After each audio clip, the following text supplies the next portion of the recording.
l'adoration. Nous allons donc prendre notre chant habituel. Seigneur, où irions-nous? Où irions-nous à quel autre? Car Jésus seul a la réponse et Jésus est la réponse. Je vous invite à vous tenir debout pour accueillir nos offices.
Appel à l'adoration.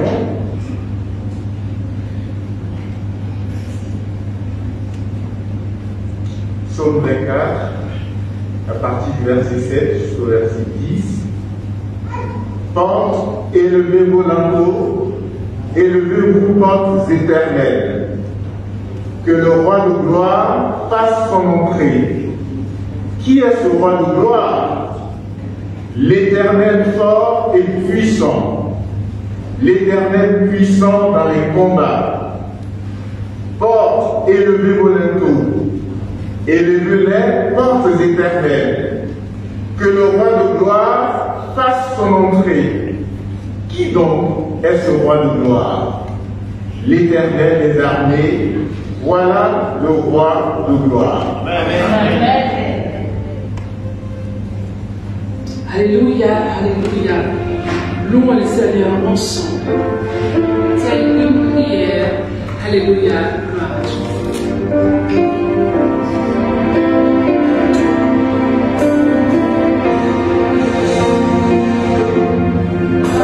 Hallelujah.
invoquons l'Éternel notre Dieu.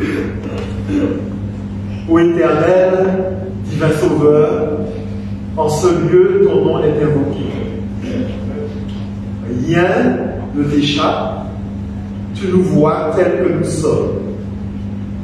Que ton esprit descende ici au milieu de nous et qu'il habite nos cœurs pour nous disposer à t'écouter et à entendre ta voix. Éternel, roi des rois, Seigneur des seigneurs, règne au milieu de ton peuple. Que le Père, le Fils et le Saint-Esprit soient honorés et que tes ennemis, Seigneur, soient dispersés au nom précieux de Jésus-Christ. Amen. Amen.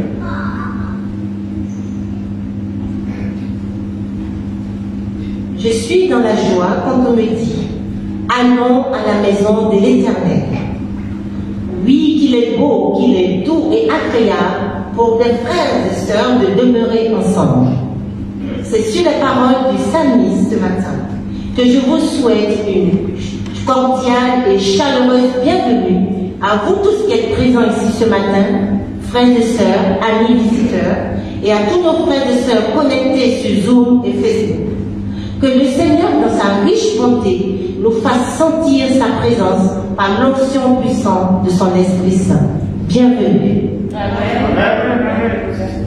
Oui, nous sommes venus pour le louer, nous l'avons dit, n'est-ce pas? Je chanterai ton grand amour. L'hiver, l'été, vous êtes sûr, même la nuit, hein, quand les choses ne vont pas mal, ne vont pas bien, nous chanterons son grand amour. Samedi-là, nous avons une magnifique interprétation.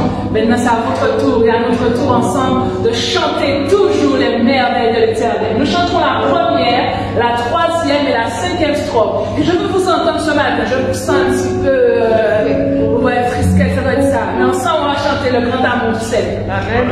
On y va.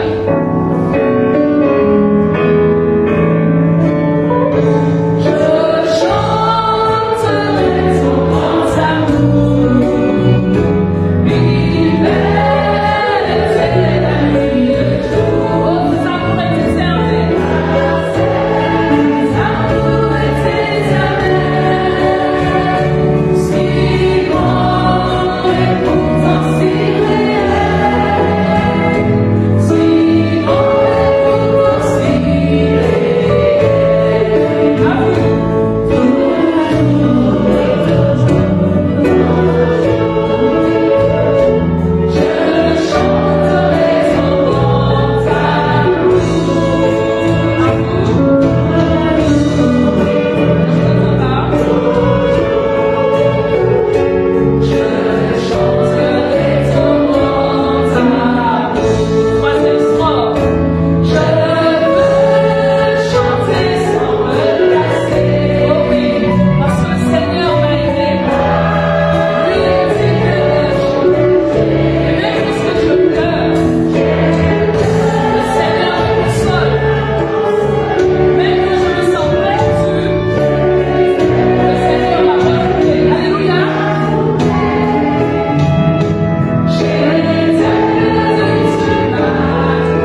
vous invite à écouter ce texte qui sera lu par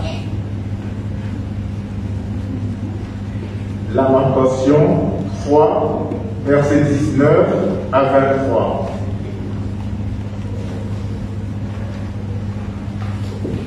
Quand je pense à ma détresse et à ma misère, à l'absinthe, et au poison, quand mon âme s'en souvient, elle est abattue au-dedans de moi. Voici ce que je veux repasser en mon cœur, ce qui me donnera de l'espérance. Les bontés de l'Éternel ne sont pas épuisées. Amen. Ses compassions ne sont pas à leur terme. Amen. Elles se renouvellent chaque matin. Amen. Oh, que ta fidélité est grande. Amen. Oui, que la fidélité du Seigneur est grande. Et nous trouvons cela et nous pouvons puiser cette fidélité, cette force dans la prière. Et tandis que nous allons nous mettre à genoux, nous chanterons les paroles de ce cantique. Moment si doux de la prière. Et Dieu comme notre Sauveur est en nous.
D'avoir ton Père. Nous te bénissons du fond du cœur parce que, Seigneur, tu as été bon envers chacun d'entre nous d'une manière ou d'une autre. Amen. Et en nous conservant la vie, Seigneur, ce matin, tu nous témoignes l'abondance de ton amour. Nous t'en sommes infiniment reconnaissants. Malgré, Seigneur, des soucis de santé ou matériels ou relationnels ou encore autres, nous savons que tes bontés ne sont pas épuisées. Alors nous te bénissons du fond du cœur parce que tu es digne de confiance. Ce matin, nous voulons te confier cette assemblée, depuis les plus petits jusqu'aux plus grands. Nous te demandons de visiter de manière spéciale chacun d'entre nous et de répondre à l'aspiration profonde de chacun d'entre nous qui est le besoin de ta présence dans notre cœur et dans notre vie. Viens te manifester, Seigneur, en ce moment précis. Que ton esprit prenne possession de cet endroit et de nos cœurs. Et permets à ce que, Seigneur, au sortir de ce moment, notre cœur soit rempli de joie et de bénédictions inestimables. Notre Dieu, notre roi, nous voulons te confier le pasteur que tu as choisi pour nous parler ce matin. Seigneur, daigne le bénir, daigne le moindre de ton esprit, afin que ce ne soit pas lui qui nous parle, mais que ce soit toi, Jésus-Christ, qui nous parle à travers lui. Et bénis, Seigneur, son ministère et sa famille, et que toute gloire te revienne. Au nom de Jésus, notre Sauveur. Amen. Amen.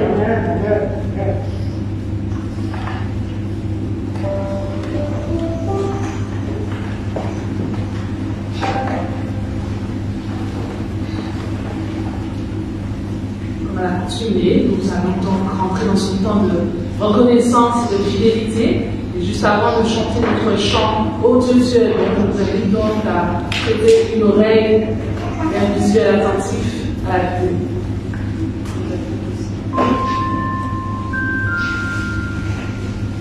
Vous avez déjà posé des questions sur le fait de rendre à la vie. Pourquoi la rendre? Qui dit que je dois la rendre? Quelle est son origine? Est-ce une invention de l'Église? Est-ce obligatoirement 10%? Et si je veux rendre plus ou moins, tout comme le mariage et le sabbat, la dîme n'est pas une création de l'Église. Elle a été établie par Dieu pour toute l'humanité. C'était une pratique courante bien avant l'établissement de la nation juive. Abraham et Jacob rendaient leur dîme. Lisez Lévitique 27, 30 à 32. Mais comment puis-je être certain que la dîme est bien 10% de mon salaire ou 10% de tout le revenu? Le mot dîme est la traduction du mot hébreu maser qui signifie 1/10 ou 10%. Pas plus, pas moins. 10%.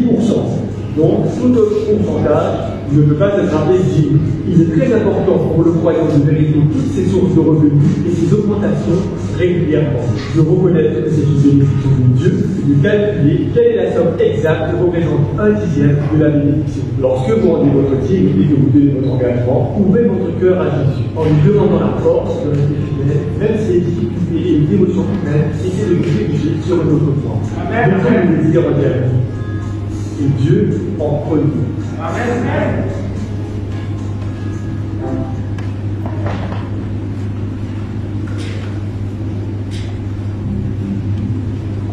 C'est quoi la dernière phrase? Mettez et Dieu en premier. Parce que Dieu est bon pour nous.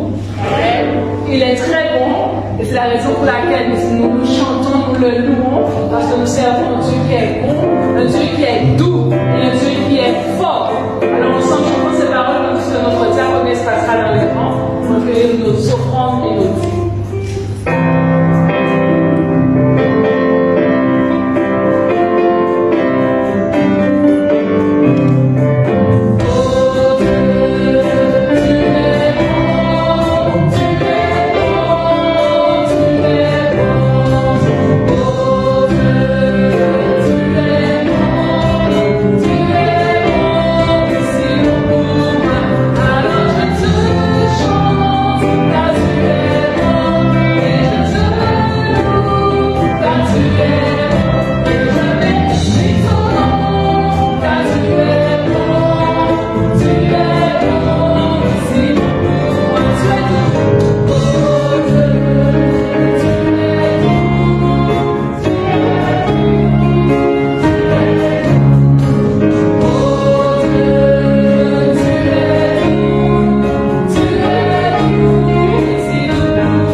Elle connaît son prénom.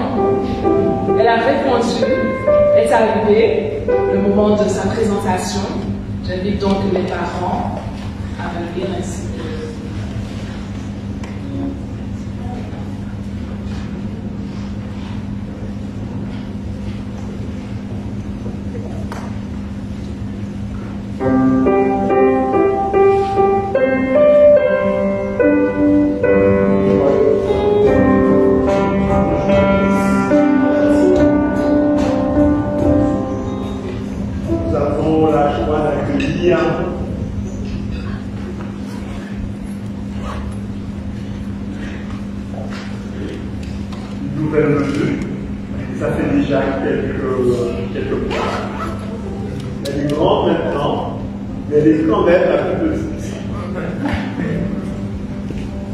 Elle fait partie de la jeunesse adventiste. Oui. Elle fait partie des enfants de l'Église. Elle fait partie des enfants de Reims, des enfants de la France. Mais avant tout et surtout, c'est une enfant du royaume. Et donc nous voulons glorifier Dieu pour ce nom merveilleux de la vie. À chaque fois qu'il y a une vie, ça veut dire qu'il y a une puissance qui s'est manifestée derrière. Nous participons à cette œuvre, et sans la puissance de Dieu derrière, et dedans, regardez ce. Dans Matthieu 19, au chapitre 19, verset 13 jusqu'au verset 15, on nous rapporte une expérience marquante, celle d'enfants que l'on emmenait à Jésus. Le texte dit ceci: alors on lui amena des petits enfants, afin qu'il leur imposât les mains, et prit pour eux. Mais les disciples les repoussèrent. Et Jésus dit: laissez les petits enfants, ne les empêchez pas. Ne les empêchez pas de venir à moi, car le royaume des cieux est pour ceux qui leur ressemblent. Il leur imposa les mains et il partit de là. Jésus ne voulut pas partir du lieu où il était sans avoir fait cet acte d'imposition de main. On lui amena les enfants. Et ce n'est pas pour rien qu'on va lui appeler les enfants, c'est parce que Jésus était accueillant, Jésus attirait. Et comme Jésus ne repoussait pas, les gens se sentaient vraiment attirés par lui. Et les enfants aussi. Et Jésus prenait le temps avec les enfants. Mais les disciples, voyant que Jésus était fatigué, avaient une autre vision. Pour eux, ce n'était pas le moment. Ils ont voulu quelque part chasser ses enfants. Mais Jésus s'est interposé. Je voudrais dire ce matin que Jésus est toujours le même. Il accueille aujourd'hui les enfants. Et s'il accueille les enfants, il accueille aussi les adultes. Parce que pour lui, nous sommes tous des enfants. Amen. Amen. Il nous accueille. Il accueille la petite Esther. Et il dit: laissez-la venir à moi. Esther, le Seigneur t'accueille. Laissez-la venir à moi. Pourquoi? Parce que le royaume des cieux est pour ceux qui la ressemblent. Esther n'a pas encore d'orgueil. Et nous prions que ça puisse rester comme ça. Esther est confiante.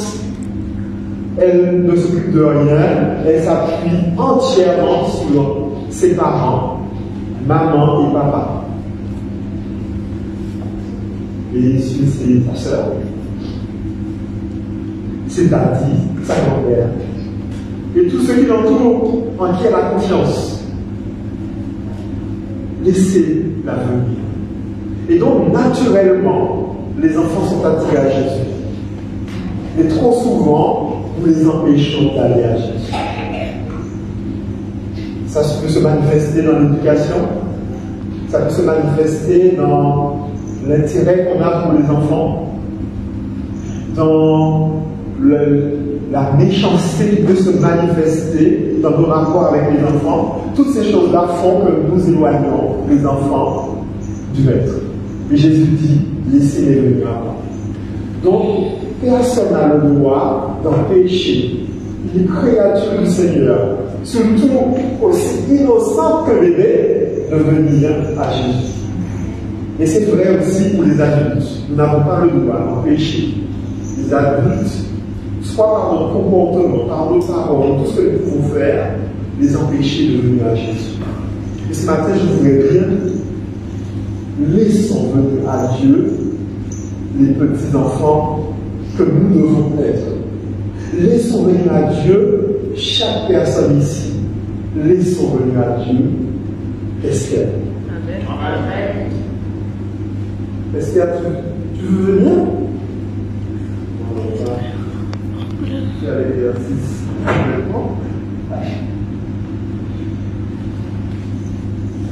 Je pense que vous continuez à m'entendre. Oui. Esther. Tu vois? Ah, elle est contente. Une petite championne pour Jésus.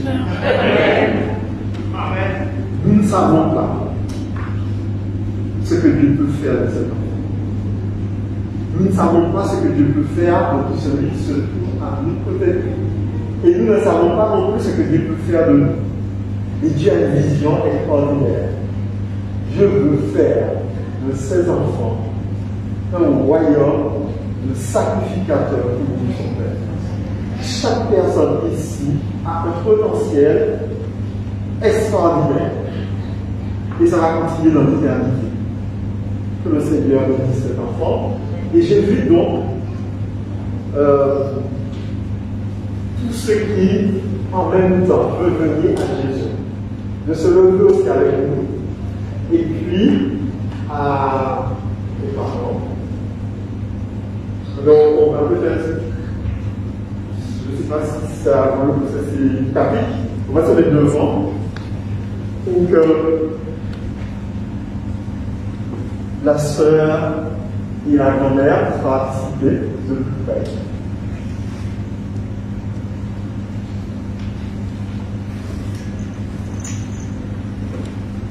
Alors, ça va.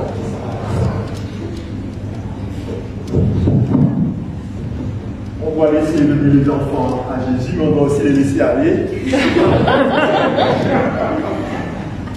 Je vois que ma cravate. Alors, c'est un engagement. Un engagement à tout faire pour organiser Esther à Jésus. Et la communauté est là aussi pour vous aider dans la prière, dans les encouragements, dans les conseils aussi, et pour vous épauler. Prions ensemble. Éternel, Dieu vivant, nous reconnaissons ta grandeur. Nous reconnaissons que tu es le maître de l'univers et tu nous as donné un sauveur en Jésus-Christ. Et nous voulons venir à lui en cet instant et emmener à Jésus, notre sauveur, Esther. Parce que tu l'as dit dans ta parole. Esther a besoin de toi. Sans toi, elle ne peut rien faire. Et avec toi, elle a la vie.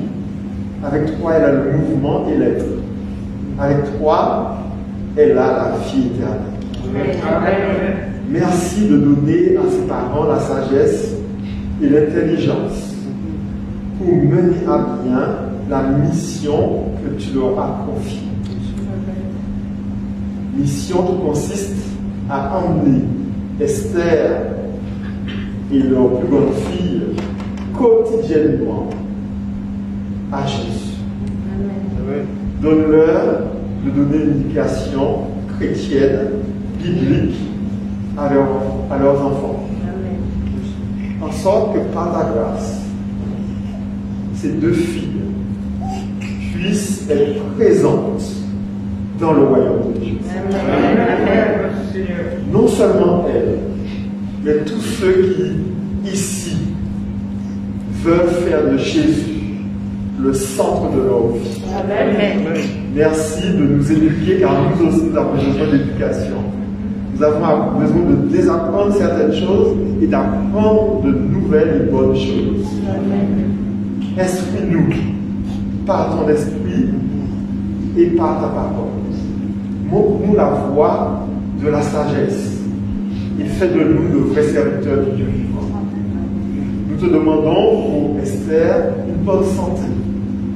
Nous voulons lui imposer les mains en cet instant pour que ta paix, Seigneur, repose sur elle. Amen. Merci de la bénir. Merci de la conduire. Merci de la garder au nom de Jésus.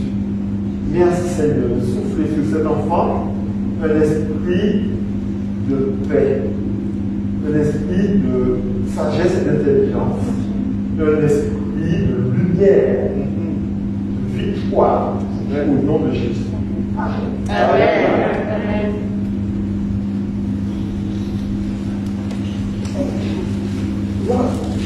Voilà. Ça va aller. Allez, vous pouvez descendre.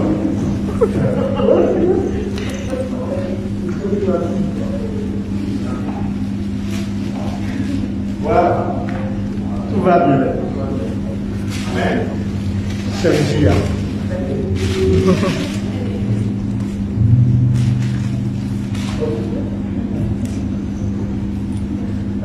Alors nous avons ici les représentants de la famille.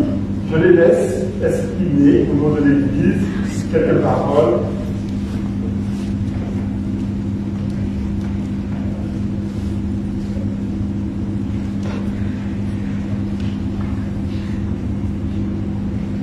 Donc, l'Église de Reims, par le biais du département de la famille, donc le responsable n'est pas là aujourd'hui, Jean, Jasmin et Corinne, et édiquez-moi les adjoints. Nous faisons porte-parole de ce département et dit à Esther que nous sommes très heureux de t'accueillir dans cette grande famille, donc qui est la toute dernière. Mais c'est pas grave, il y en aura d'autres. Alors, donc au nom du département famille de l'Église de Reims, voilà.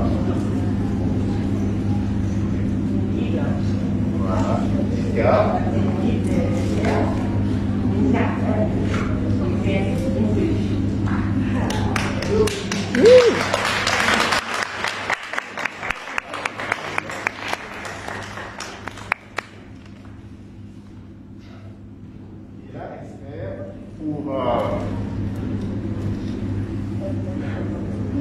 voilà, ça c'est le certificat, je dis un petit certificat de souvenir jusqu'à tes 18 ans, tu te rappelleras que on t'a accueilli dans l'église de Reims. Bienvenue Esther, gros bisous, à cause du corona.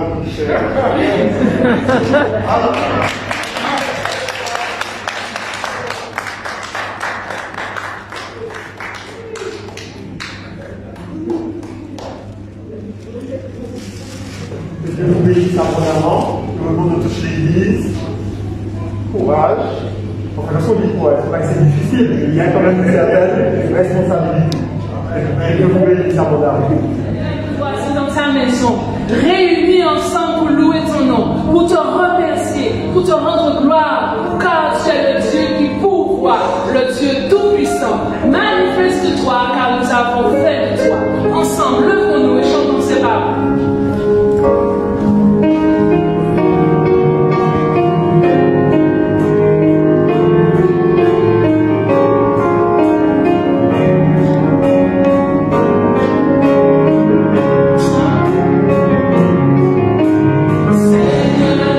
Voici devant toi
fréquenter. Et un jour, comme on semence, Dieu m'aimait déjà. Parce qu'il savait que le jour j'allais exister. Alors aujourd'hui, si tu ne te sens pas pris, tu te dis personne ne m'aime, sache que Jésus t'aime. Et que son amour pour toi est éternel. Et chaque jour, chante son amour. Mon cœur te cherche au point du jour. Et je vis de ton amour parce que tu m'as tant aimé. Chantons la première et la troisième strophe.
Si les autres vous ignorent, si vous ne savez pas où est votre place est dans la maison du Seigneur. Car nous savons en qui nous avons cru et lorsqu'il nous aime, même si les hommes ne nous aiment pas, il nous aime. Amen. Et je dépends de là. Qui suis-je pour que le roi des cieux puisse m'ouvrir ses bras? Thank you.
Dans Néhémie 11,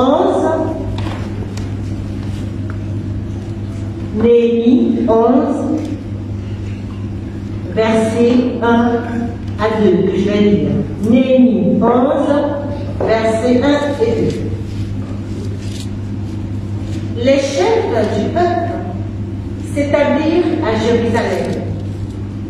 Le reste du peuple tira au sort pour que 1 sur 10 vint habiter Jérusalem, la ville sainte, et que les autres demeurassent dans les villes. Le peuple bénit tous ceux qui consentirent volontairement à résider à Jérusalem. Amen. Prêtons une oreille attentive au message que le Seigneur va donner au pasteur pour nous donner ce matin. Que Dieu nous bénisse. Veuillez vous asseoir.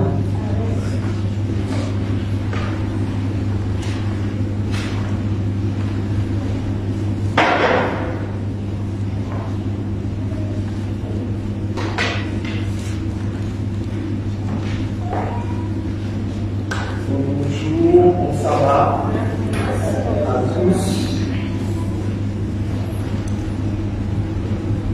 Il y a beaucoup de joie à se retrouver dans la maison du Seigneur. Amen. Et est-ce que vous êtes bien ce matin? Oui. Amen. C'est vrai que la situation sanitaire n'est pas intéressante, mais notre joie va au-delà de ça. Notre confiance va au-delà de ça parce que nous savons qu'il y a quelqu'un qui tient le monde dans sa main. Et cette personne-là n'est pas un mortel, mais c'est quelqu'un qui est immortel. Il a même dit que tout pouvoir a été donné dans le ciel et sur la terre. Est-ce que ce n'est pas merveilleux de savoir que Dieu lui-même tient le monde et que Dieu est avec nous? Si du moins nous sommes avec lui. Parce que lui, il veut vivre avec nous. Il espère, il le désire. Mais nous l'avons congédié. Mais voici qu'il revient pour à chacun selon ses œuvres, selon ce qu'il aura fait, selon son choix. Est-ce que nous sommes convaincus que Dieu est amour? Dieu est amour. Et nous le témoignons jamais assez. Et le salut que nous offre est un salut gratuit en Jésus. Et ce salut est gratuit.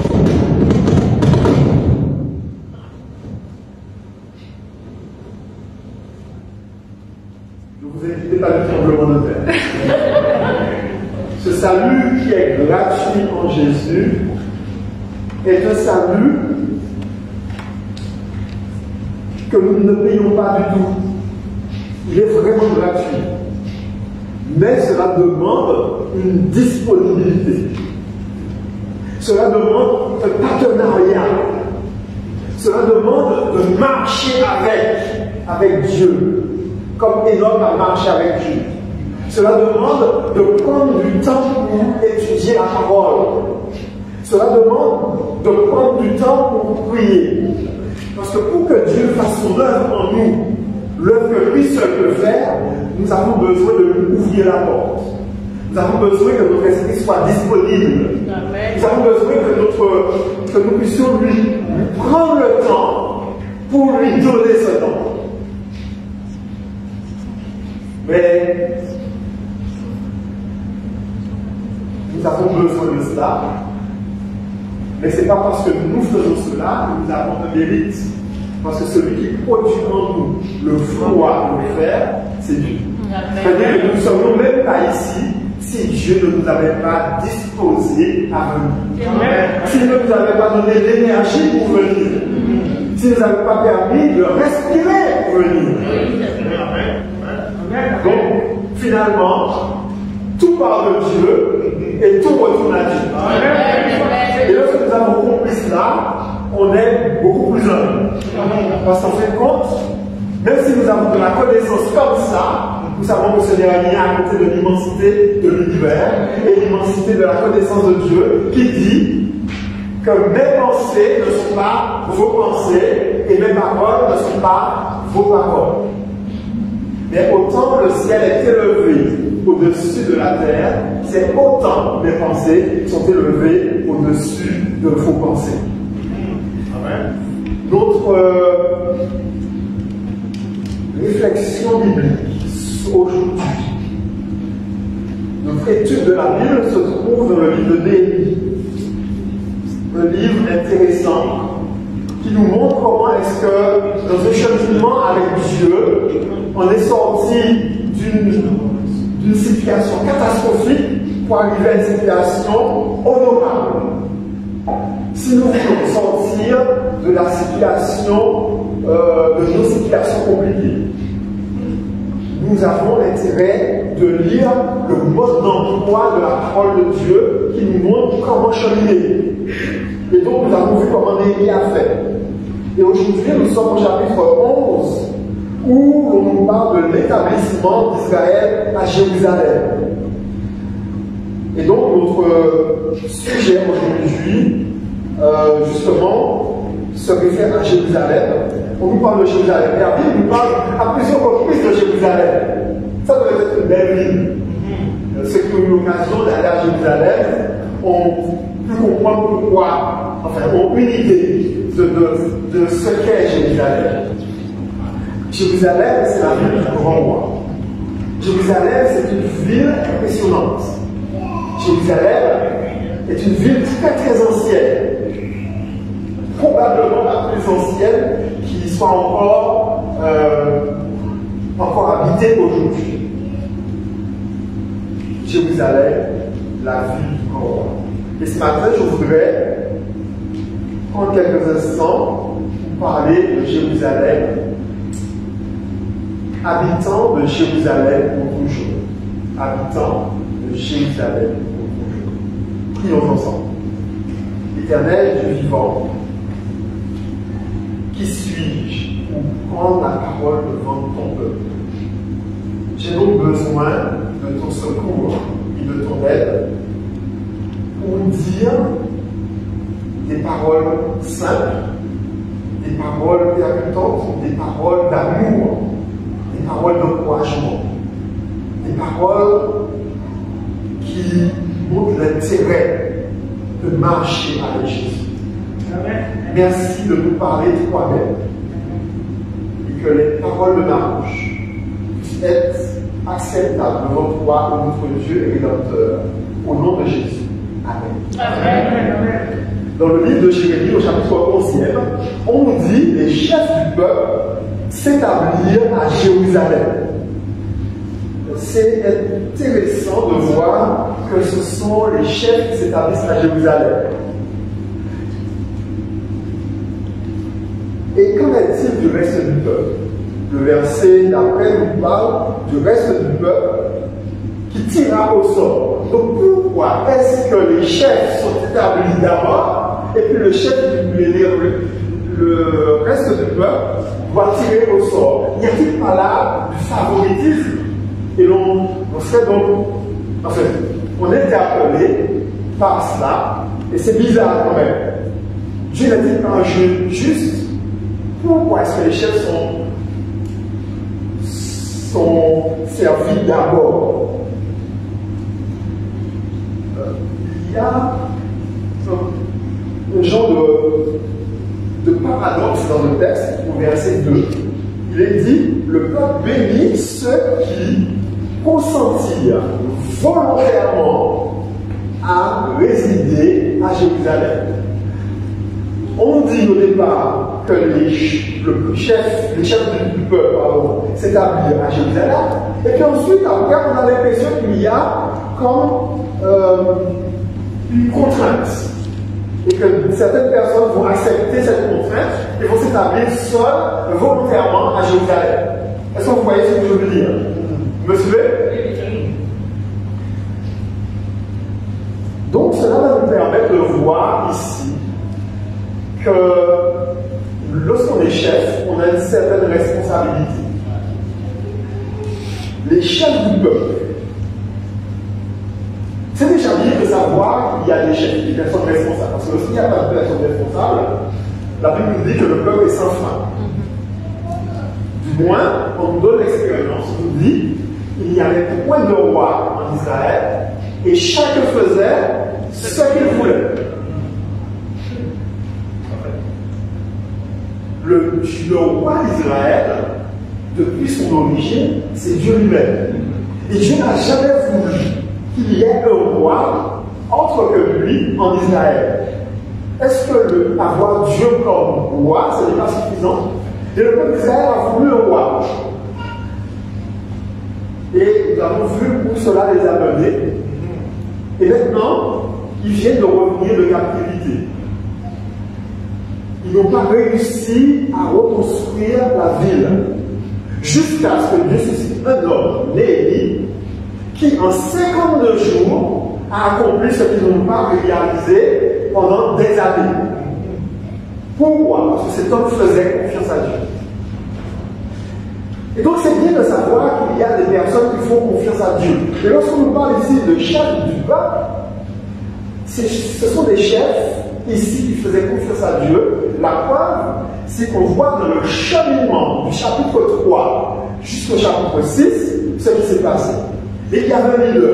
Et ce leader-là, Néhémie, a su insuffler au peuple le courage, la détermination qu'il fallait.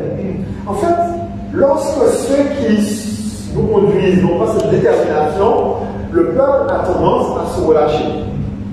Chers frères et sœurs, votre premier leader, c'est Jésus. Parce que si Jésus vous conduit, eh bien, vous allez rester toujours au top de votre forme spirituelle. Et même lorsque vous glissez, vous tombez, dès que vous levez la tête, vous voyez Jésus, et vous ne pouvez pas rester par terre, parce que vous savez que vous avez un leader exceptionnel, la personne de Jésus. Alléluia. Dieu, en tant que chef au roi d'Israël, a des personnes à qui il a délégué des fonctions. Et là, nous avons les chefs du peuple. Lorsque nous avons un Dieu qui est beau, comme celui que nous disons, nous devons avoir des chefs qui représentent ce Dieu grand et extraordinaire. Et lorsque les chefs font cela, eh bien le peuple perçoit mieux la grandeur de Dieu. Alors, il y a les chefs, et ces chefs-là, pour représenter Dieu, vont faire transparaître certains traits de caractère, certaines qualités, certaines déterminations. Premièrement, lorsqu'on regarde à partir du chapitre 6, chapitre 7 et jusqu'au chapitre 11, on voit décrit certains éléments. On voit que les chefs avaient de la vision, en commençant par Néhémie. Lorsqu'ils ont terminé la construction de la muraille, ils se sont assurés que le peuple était protégé. Donc les chefs doivent s'assurer de la protection du peuple. Ensuite, les chefs ont voulu que le peuple puisse bien comprendre quelle était son identité. D'où le dénombrement qui a eu lieu pour que l'on sache d'où venait chaque personne, quelle famille, quelle tribu, etc. Et on a trouvé des personnes on ne savait pas. Donc, ils ont dû faire des recherches pour identifier tout le monde. Et on n'a pas permis à des personnes non autorisées à remplir le sacerdoce. Pourquoi? Parce que dans la maison de Dieu, il doit y avoir de l'ordre. Et dans nos vies, il doit y avoir de l'ordre. Nous avons besoin de ça. Et tous, nous avons besoin de progresser dans ce sens. Puisque nous nous qualifions pour le ciel. Si nous ne voulons pas avancer aujourd'hui, allons-nous plus tard pouvoir avancer avec le Seigneur? Et donc, il y a aussi une clarification qui a été faite. Ensuite, on voit cette clarification qui se fait au chapitre 8, lorsqu'ils font la lecture du livre de la loi et les explications qui sont données. Donc là, les gens comprennent et disent, en effet, voilà pour quelle raison nous sommes dans cette situation.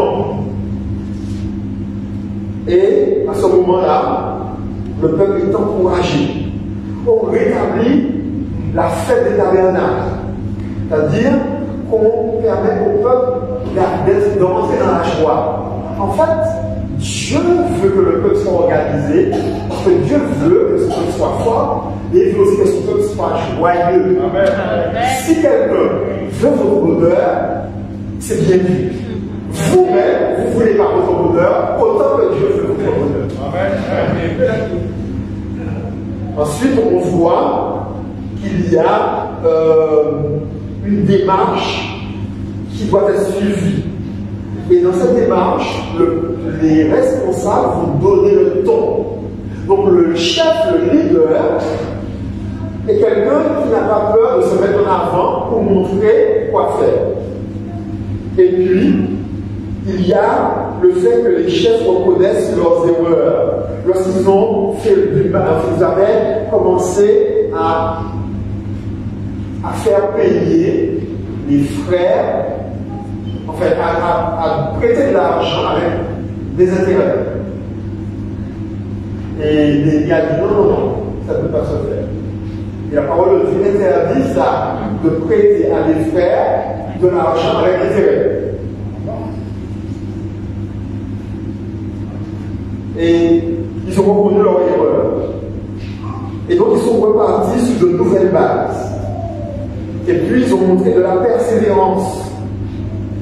De la persévérance dans ce qu'ils voulaient faire pour Dieu.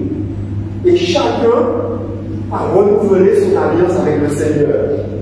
Ils se sont engagés. Et maintenant, ici, au chapitre 11, ils vont montrer du courage. Lorsqu'on nous dit que les chefs du peuple s'établirent à Jérusalem, Jérusalem c'était la ville qui avait été détruite. Elle était par terre. Elle est reconstruite, mais il y avait toujours des ennemis. Et donc les chefs se sont proposés à être là, dans la ville, justement pour accueillir les ennemis, pour protéger le peuple. Nous sommes donc appelés, tous autant que nous sommes, à protéger tout ce qui doit être protégé. En tant qu'enfants de Dieu, et femmes et hommes de Dieu, nous sommes des leaders pour Dieu. Amen. Chacun dans sa sphère, mais appelé à grandir. Et lorsque Dieu a donné le leadership, la conduite, l'autorité sur la terre à Adam et Ève, il leur a donné cette autorité pour protéger la terre, pour garder l'île. Il a placé Adam pour garder le jardin. Et donc ils étaient là pour cela. Et vous remarquez bien qu'au verset 2, il est dit que le peuple bénit. Donc il y a une bénédiction prononcée sur les chefs et sur tous ceux qui se sont joints aux chefs pour rester dans la ville. Une bénédiction. Ils avaient besoin que le Seigneur soit avec eux. Pourquoi? C'est à bien dans la ville, dans Jérusalem. Et sur les autres, on voit qu'au verset, toujours le verset 1, le reste du peuple tira au sort pour qu'un sur 10 vienne habiter à Jérusalem. Parce qu'en fait, si Jérusalem était désert, il y avait d'autres personnes qui pouvaient venir et s'y installer. Donc il fallait qu'il y ait du monde pour, d'une part, montrer qu'il y a une présence. C'est comme une maison qui est vide, les voleurs surveillent, la maison est vide un jour, 2 jours, et hop, ils profitent pour entrer. Je suis voir de la présence, ce reste de la lumière. Jérusalem est la ville de la lumière. Amen. Lorsqu'on remonte dans cette histoire, on voit que Jérusalem, c'est la ville de la paix. Au milieu de Canaan, alors que toutes les villes sont perverties, il y a une ville qui brille, une ville qui est honorée, c'est Jérusalem. C'est la ville de la paix. Salem signifie paix. Donc c'est la ville de la paix. Mais malheureusement, cette ville aussi finit par être contaminée. Elle reçoit plus que les autres villes du temps pour se repentir. Lorsque les Israélites arrivent après 400 ans, Dieu a donné 400 ans à Canaan pour revenir à Dieu, et comme ils sont restés dans l'idolâtrie, tu as demandé à Israël de détruire ces villes. Mais Jérusalem est restée. La ville a été brûlée à un moment, mais elle a été reconstruite. Dans la Bible, on fait référence plus de 650 fois à Jérusalem. Et Jérusalem est donc devenue une ville emblématique. Dans le livre de la loi, c'est-à-dire le Pentateuque, on ne parle pas de Jérusalem, peut-être 2 fois, mais sous un nom pas très commun. Mais sinon, dans le reste de la Bible, Jérusalem apparaît plusieurs fois. Dans les livres prophétiques, historiques surtout, Samuel, le roi, Esdras et Néhémie, et les psaumes, on trouve Jérusalem comme étant présent. Dans le livre des prophètes, Jérusalem apparaît 49 fois dans Ésaïe. Il apparaît 102 fois dans Jérémie. Et dans Ézéchiel, 36 fois. Alors que dans Michée, 8 fois. On voit que c'est quand même présent. Donc c'est un thème qui tenait à cœur. Les prophètes présentent ce livre, cette ville comme une ville importante. David a pu conquérir Jérusalem alors que les habitants de Jérusalem ne voulaient pas que David entre ici. Et ils ont dit, même les droites et les aveugles vont t'empêcher d'entrer. Évidemment, David a pris la ville et il a fait de cette ville la capitale d'Israël. Et Dieu, qui l'avait dit, tu peux monter pour conquérir la ville, a accepté Jérusalem comme centre du culte. Et donc Jérusalem est devenu l'emblème. L'emblème parce qu'en fait, l'emblème de la paix et l'emblème de la ville du roi. Et David, qui lui était le type du Christ, montrait ce qui devait se passer avec Jésus. Cette ville s'écoule imprenable. Et en fait, c'est vrai que la ville était inviolable. De par sa construction et surtout de par la présence de Dieu, elle était inviolable. Amen. Mais Israël s'en est enorgueilli et a cru que personne ne pouvait les arriver. Ils ont vu la manifestation de la puissance de Dieu lorsque Sandécharib a voulu prendre la ville et qu'il avait menacé Israël et insulté le Dieu du ciel. Et on a vu comment est-ce que Dieu a envoyé un ange qui a détruit en un seul passage 185 000 hommes. Donc, on sait que si je veux déléguer un ange aujourd'hui, il n'y a pas d'armée qui va pouvoir résister. Déjà, ils ont l'avantage de l'invisibilité. Et lorsqu'ils se déplacent à la vitesse de l'éclair, quand vous les faites, vos mirages et vos avions de guerre ne font pas le poids. Mais Dieu est un Dieu compatissant. Amen.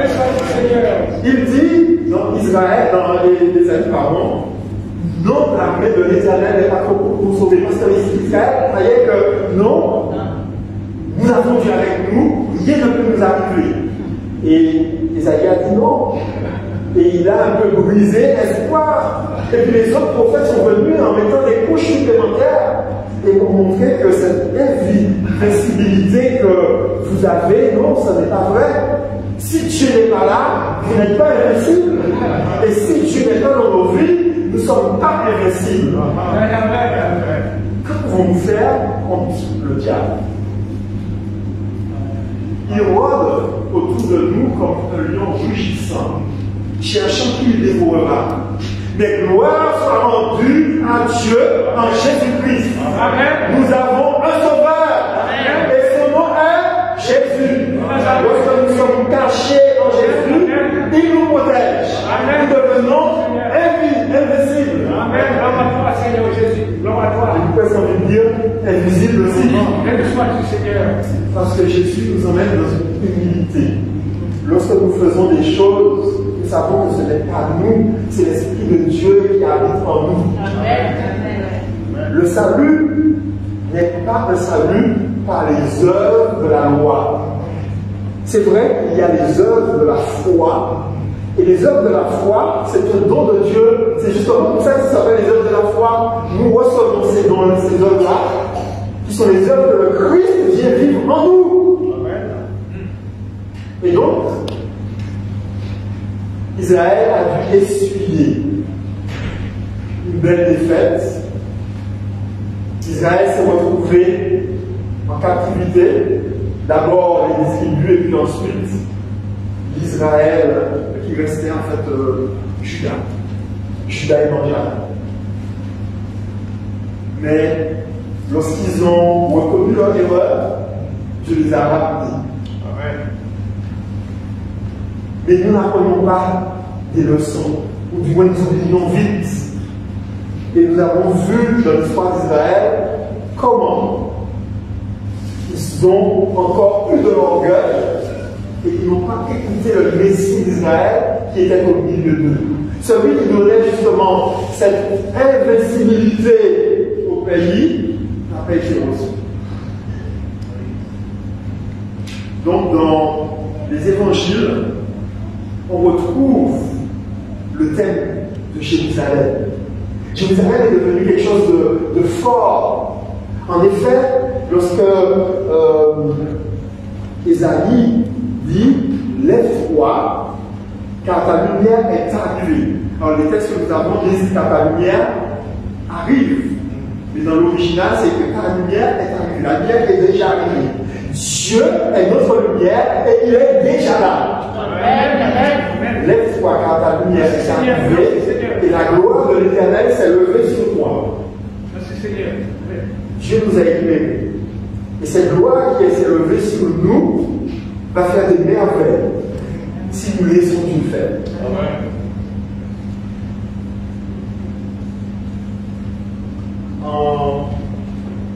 En Israël, du temps de Jésus, et dans les évangiles, on voit ce thème. Mais Luc est celui qui reprend le thème et qui le présente le plus. Lorsque vous regardez le livre de Luc, il commence dans le temps et il se termine dans le temps. Les autres évangiles vont parler un peu de Jérusalem. Mais Luc présente Jérusalem et montre le circuit que Jésus fait. Et il va faire un voyage. Ce dernier voyage vers Jérusalem. Et il va parler de Jérusalem. Il va présenter Jérusalem comme la ville qui tue les prophètes. Et qui va justement le mettre à mort. Mais il fallait que cela arrive. Pour que cette Jérusalem, je parle maintenant de la Jérusalem céleste, puisque vous êtes ouverte. Jérusalem, c'est la ville du grand roi. Jérusalem, c'est la ville où nous devons nous retrouver. Dans le livre de Néhémie, le reste du peuple tira au sort pour que sur 10 viennent habiter à Jérusalem. Vous avez vu que là, on ne pouvait pas mettre tout le monde. la ville sainte. Ce qui rendait la ville sainte, nous l'avons dit, c'est la présence du roi. Et ce qui doit rendre saint notre Église, c'est la présence de Jésus. Ce qui doit rendre saint chacun de nous, c'est la présence de Jésus en nous. Donc, comme la ville, Jérusalem, comme le temple de Jérusalem, l'une des 7 merveilles du monde, la merveille du monde. Vous savez, le temple de Jérusalem est construit sur un rocher. Et ce rocher-là, c'est le rocher où Abraham, Dieu lui a demandé d'offrir son fils en sacrifice. Dieu lui a dit, tu prends ton fils, tu vas l'offrir en sacrifice, et je vais te montrer la montagne que tu vas devoir m'offrir. Et c'est elle là. Et c'est sur ce rocher-là que l'on a construit le temple. Mais en face, il y a une autre montagne. Et c'est sur cette autre montagne que Jésus a été livré. Sur la première montagne, Dieu a dit, arrête, je sais maintenant que tu crains Dieu parce que tu ne m'as pas refusé ton fils unique. Tandis que sur la montagne, Golgotha, cette colline Golgotha, où Jésus a été livré, personne n'a dit arrête. Mais Jésus est mort là pour ouvrir une porte pour que tous ceux qui veulent, non pas tirer au sort, mais tous ceux qui le veulent puissent habiter à Jérusalem. Et y habiter pour toujours. Ici, dans Jérusalem, la Jérusalem terrestre, il fallait tirer au sort. Juste une personne sur 10. Vous avez peut-être la chance, vous entrez. Vous ne sortez pas dans le sort qui est tiré, vous allez à la campagne. Nous préférons la ville parce que la ville apporte des commodités. Mais là, être à la campagne, il y avait des avantages aussi. Parce qu'ils étaient sur leur terre et ils pouvaient faire grandir les choses. Ils voyaient les arbres qui plantaient. Dieu avait comme but pour Israël que les plus jeunes meurent à 100 ans. Et que leur jour soit comme le jour des arbres. Ce que dit la Bible. Mais pour la Jérusalem céleste, Dieu a un autre plan. C'est un plan pour l'éternité. C'est un pays où on trouve le lait et le miel. C'est pas un petit pays, c'est un grand pays. Dieu a en réserve pour nous quelque chose de formidable. Nous n'avons pas conscience de ce que ça représente. Ce sont des choses que l'œil n'a point vues et que l'oreille n'a point entendues. Ils ne sont point montés au cœur de l'homme, que Dieu a préparé pour ce qu'il est. Alors, dans le livre de l'Apocalypse, on nous donne une petite description. On va juste regarder un peu ce qu'ils disent ici, ce qui est dit ici, au chapitre 21 de l'Apocalypse. Puis, je vis un nouveau ciel et une nouvelle terre. Car le premier ciel et la première terre avaient disparu. Et la mer n'était plus. Et je vis descendre du ciel d'auprès de Dieu la ville sainte. Alors la terre sera renouvelée. Ce qu'on avait l'habitude de voir, vous savez, il y a la terre, elle est belle, non? C'est vrai. Lorsque vous regardez un paysage merveilleux, c'est formidable. Ça nous donne une idée de ce que c'était avant. Parce qu'avec toutes les pollutions, toutes les guerres, toutes les destructions, tout ce que nous avons fait de mauvais sur cette terre, mais avec tous les déchets que l'on jette dans l'atmosphère et dans la terre, et sur la terre, et dans la mer, c'est quand même tout. Amen. Il y a quand même des dégâts. On peut noter, à certains endroits, on voit beaucoup d'ordures. C'est répugnant. Mais là, c'est une nouvelle terre. Une nouvelle terre. La première a disparu pour laisser place à une nouvelle terre. Et il y a une ville, la ville sainte. Et vous savez quelle ville? De quelle ville c'est une question? De la nouvelle Jésus Nazareth. Et quand on dit la ville sainte, ça veut dire que Dieu est là. Parce que c'est Dieu qui nous enseigne toutes choses. Amen. Elle a été préparée comme une épouse. Donc ça veut dire que Dieu a pris le temps. Vous savez que Dieu fait les choses. Il dit, la chose existe. Il commande, elle arrive. Mais elle s'est préparée comme une épouse, c'est que ça a été fait soigneusement. Vous savez, vous les femmes, les sœurs, comment vous prenez le temps qu'il faut pour vous préparer. Pas toutes, je ne sais pas, mais vous prenez du temps. Et c'est bien, ça fait le charme de nos sœurs, que nous respectons. Mais la ville s'est préparée, a été préparée, comme une épouse. Et j'entendais toutefois une voix forte qui disait, voici le tabernacle de Dieu avec les hommes. C'est ce que nous disions. Dieu sera là. Le tabernacle veut dire que c'est la maison de Dieu. Dieu est présent. Amen. La ville du grand roi. C'est-à-dire que c'est comme une preuve que Dieu est là. Une démonstration. Et j'entendais du toit une voix forte. Et il habitera avec eux. Wow. C'est formidable. Amen. Dieu va habiter avec nous. Amen. C'est beau. Ça veut dire que nous allons voir notre bon Père Céleste. Que nous allons marcher tout en sachant que Dieu est là. Dans nos cœurs, sa présence est partout, mais il sera là sur son trône. Amen. Il ne faut pas rater ça. Il habitera avec eux. Ils seront son peuple. Et Dieu lui-même sera avec eux. C'est ce que dit la Bible. Et il essuiera toute larme de leurs yeux. Et la mort ne sera plus. C'est vrai que lorsqu'on va voir ces belles choses, vous savez, lorsqu'on est ému, c'est tellement beau, il peut y avoir des larmes. Jésus va essuyer ces larmes. C'est pour toi.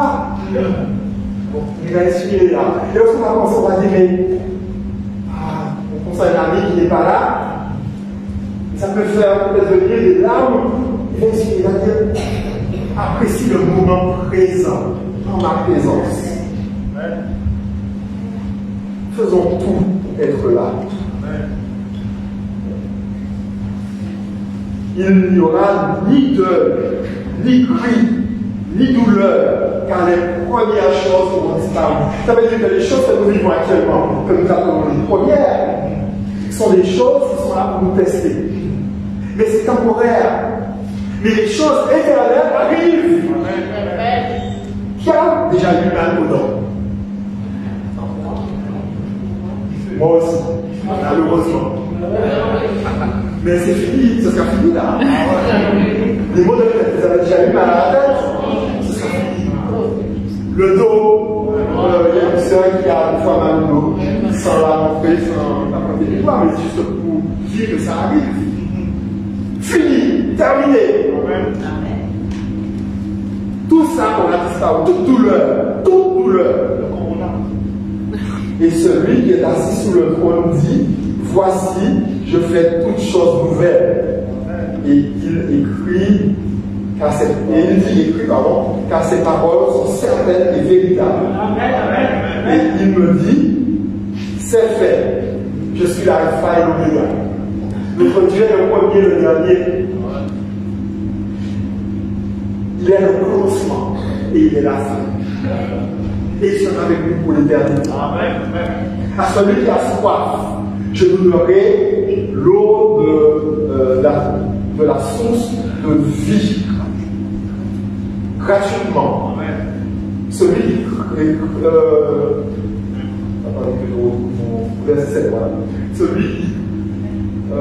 vaincra, héritera ces choses.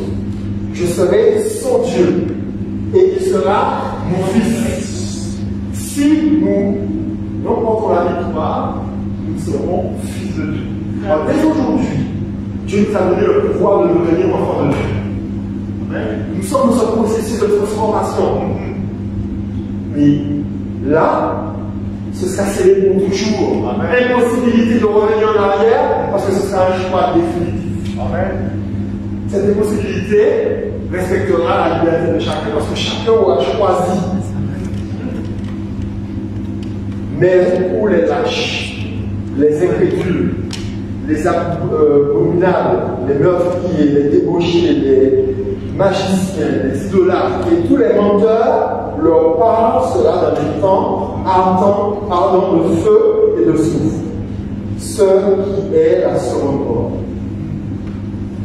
Et puis nous avons lu juste quelques lignes de la Nouvelle Jérusalem. Donc, on vous a mis le tableau et on voit que ce sera merveilleux. Chers frères et sœurs, ce sera merveilleux. Amen. Faites tout ce que vous pouvez pour être là. Puis, l'un des 7 anges qui tenait les 7 coupes remplies des derniers fléaux vint et il m'adressa la parole en disant: Tiens, je te montrerai l'épouse, la femme de l'agneau. Il me transporta en esprit sur une grande et haute montagne. Et il me montra la ville sainte, Jérusalem, celle dont nous étions fait parler.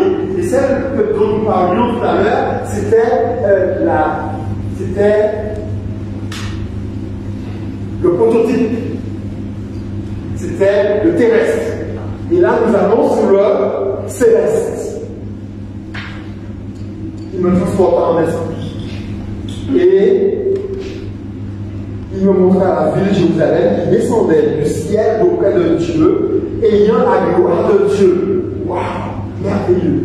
Son éclat était semblable à celui qui a très précieux. Vous avez vu ça? Vous avez entendu ça?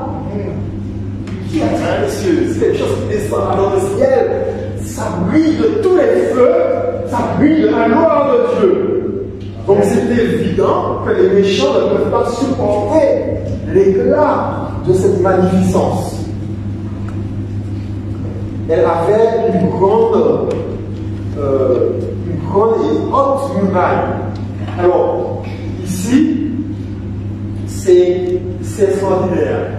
Si nous ne sommes pas trompés, la ville, elle fait environ 1000 km de côté. On nous dit que la ville, le verset 14, la muraille de la ville avait 12 fondements. Et on nous l'a décrit au verset 17, au verset 18, comme étant un cube, un carré. C'est-à-dire que la longueur, la largeur et la hauteur, vous imaginez, environ 1000 km. Là, toute la terre, voilà. Donc vous comprenez que là, la Jérusalem dont on parle ici, peut contenir tout le monde. Si vous êtes là, vous pourrez avoir votre parcelle et ne pas gêner l'autre et être avec Dieu. Elle avait une bonne muraille. Elle avait 12 portes. Et c'est vrai que lorsque vous allez à Jérusalem, il y a 12 portes.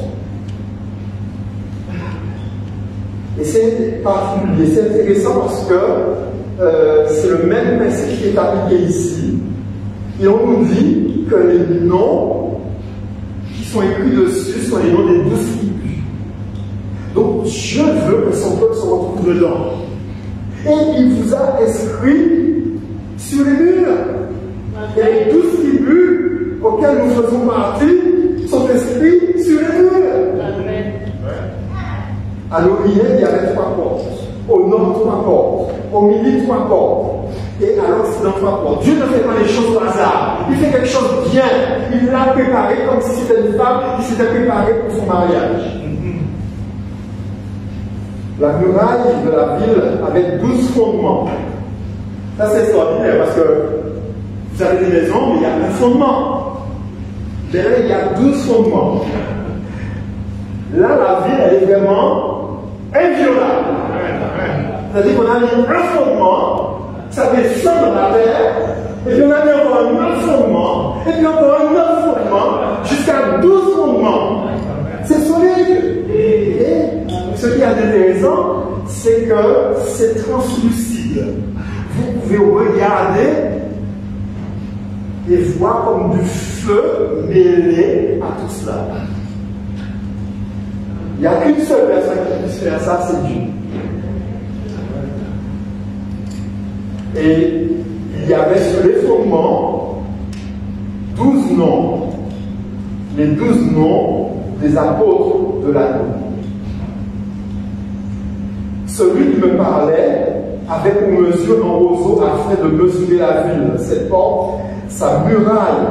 La ville avait une forme d'un carré et sa longueur était égale à sa largeur. Il mesura la ville avec le roseau et trouva 12 000 stades. C'est pour ça que nous disons que ça fait environ 1000 km. Quel super.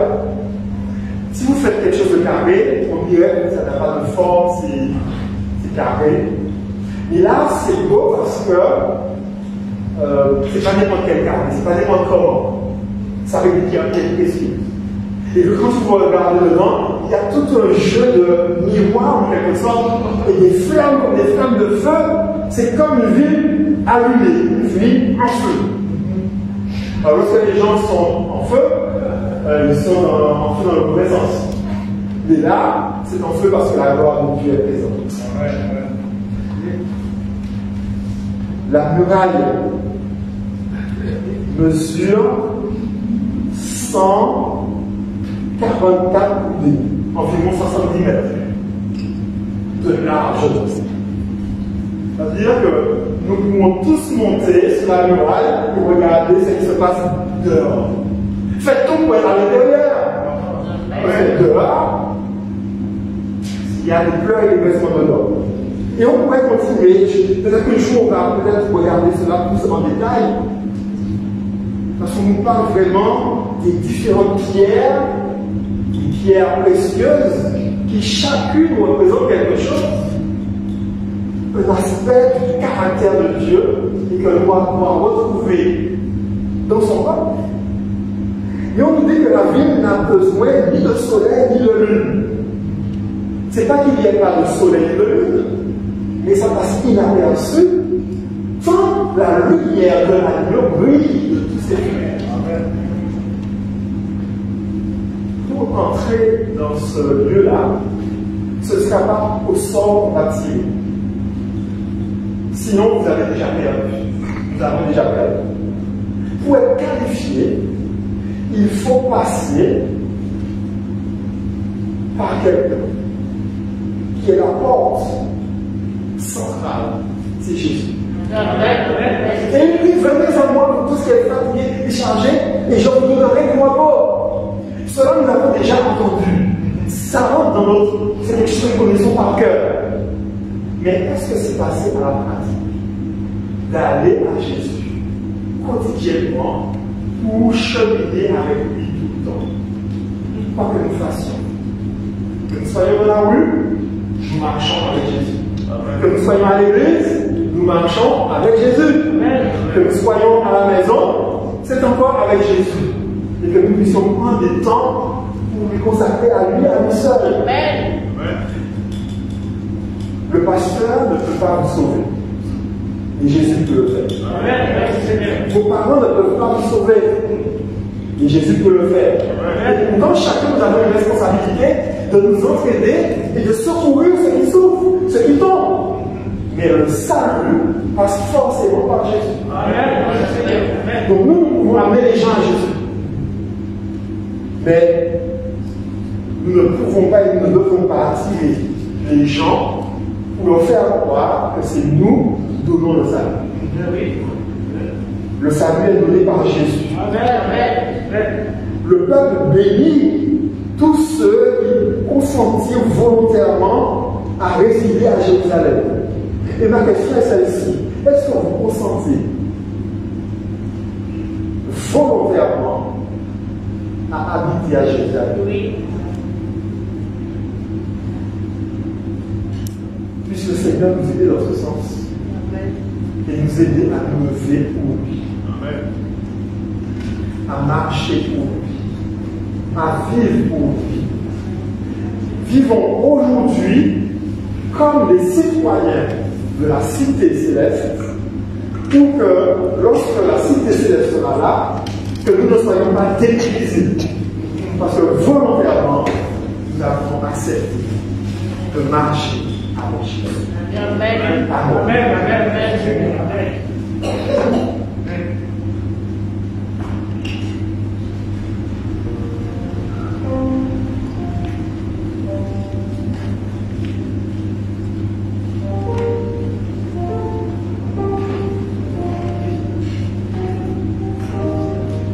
Ce matin, en réponse à l'appel, nous lui disons ensemble, Père, je viens à toi, tel que je suis. Je vous invite à vous tenir debout et nous allons ensemble chanter ces paroles, notre hymne des louanges. Père, je viens à toi. Exauce-moi dans ton amour, car tu es mon seul. Seigneur,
pour la prière.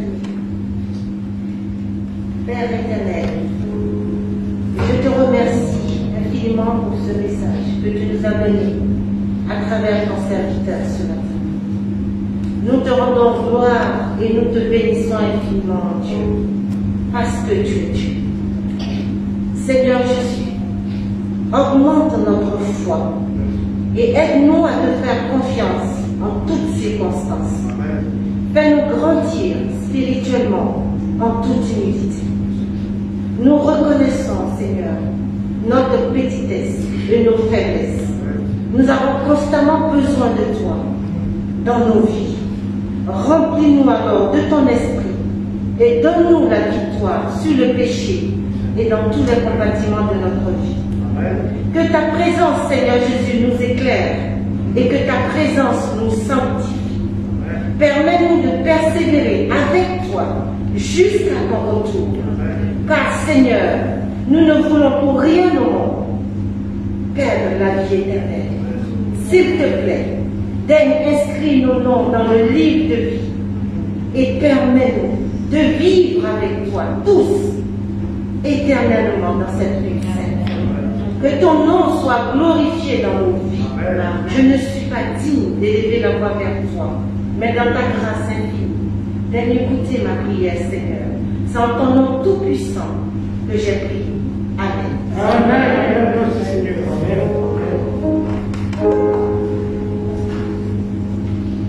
J'en prends notre chant de bénédiction.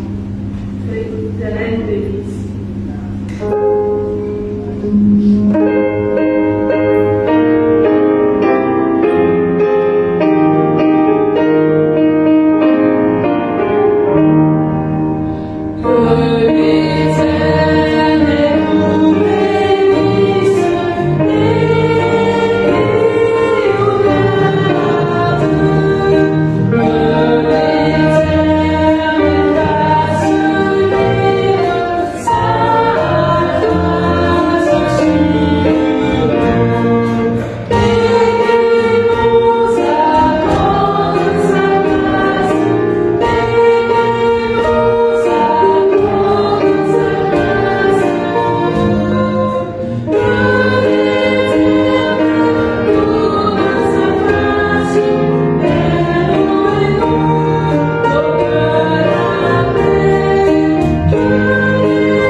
Recevons la bénédiction du Seigneur. Que le Seigneur fasse briller sa face sur nous. Qu'il étende sur son peuple ses mains bénies. Qu'il nous donne la force, le courage, qu'il nous donne l'amour de la vérité. Qu'il nous donne l'amour de Jérusalem, la cité de Dieu. Amen. Parce que là réside l'Éternel, alors nous aussi nous voulons y résider. Que le Seigneur fasse briller sa face sur nous. Qu'il nous accompagne, qu'il nous précède pour chasser devant nous nos ennemis. Qu'il soit derrière nous pour nous protéger de toute attaque. Qu'il soit à nos côtés pour nous conseiller. Et qu'il soit à notre gauche pour nous donner la direction à suivre. Qu'il soit au-dessus de nous pour nous garder de toute avarice et de tout ce qui ne vient pas de lui. Et qu'il nous porte parce qu'il est le Dieu de la bonté et de la miséricorde. Lève-toi, Éternel, et que tes ennemis soient dispersés au nom de Jésus-Christ. Amen. Amen. Sous les paroles que notre service s'achève, je vous prie de bien vouloir vous asseoir, souhaitant à tous un bon midi, une bonne fête de journée. Nous vous donnons donc rendez-vous mercredi à 18h45 pour notre réunion en ligne qui sera préparée par le département de la trésorerie. Et bien évidemment, samedi à 9h30 en présentiel sur nos réseaux. Que le Seigneur bénisse. Bon sabbat à tous. pour accompagner notre sortie, nous, musiciens, nous jouerons un morceau.